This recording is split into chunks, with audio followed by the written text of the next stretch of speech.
you might be thinking, communication, isn't that just talking? Well, yes and no. Communication is like a fine art.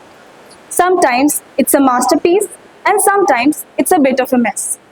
Let me start with a story. Picture this, a middle school debate competition.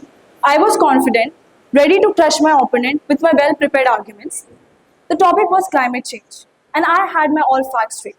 So I stood up, chest puffed out, and confidently declared, "Ladies and gentlemen, the evidence is as clear as the dodos in headlights."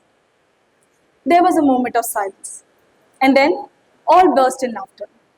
Apparently, I meant to say was deer in headlights, but instead of saying this, I said dodos in headlights. And as we all know, dodos are extinct and not known for their interaction with headlights. So that little slip up taught me the importance of choosing the right words. Like I said, some people might think that communication is just talking, but it isn't. Communication can be very tricky, and choosing the right words is very essential. Another thing, when there is no proper communication, or if we don't listen carefully what the other person is saying, then outcome results in misunderstanding. So, listening is also a huge and very important part of communication. Now, let's talk about miscommunication. Miscommunication has often led to disastrous consequences in history. A notable example is the Cuban Missile Crisis, which occurred in 1962, and I think most of you are aware of this. So what happened? During this crisis, the US and the Soviet Unions almost went to nuclear war due to several miscommunication.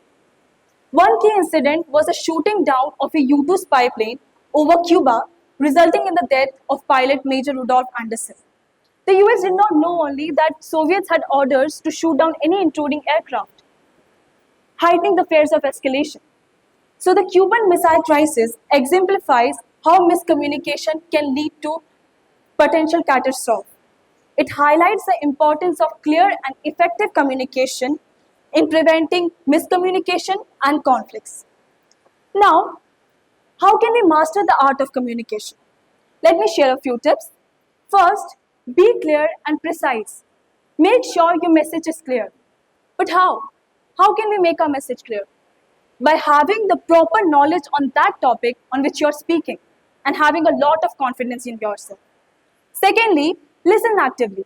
In the beginning also I said listening is a huge part of communication, and now also I'm saying that listen carefully what the other person is saying, and remember it's not just always about waiting for your turn to speak, but truly understanding what's being communicated. Third, use body language and be empathetic. Sometimes your body speaks louder than your words.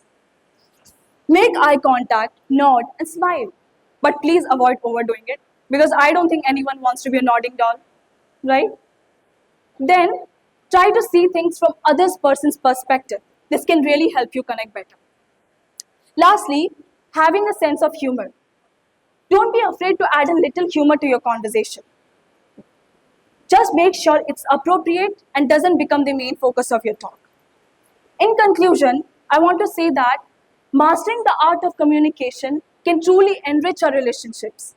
It's not always about speaking, but listening, understanding, and laughing at our own mix-up. I want to conclude by saying a quote of James Hume, who said, "The art of communication is the language of leadership." Thank you.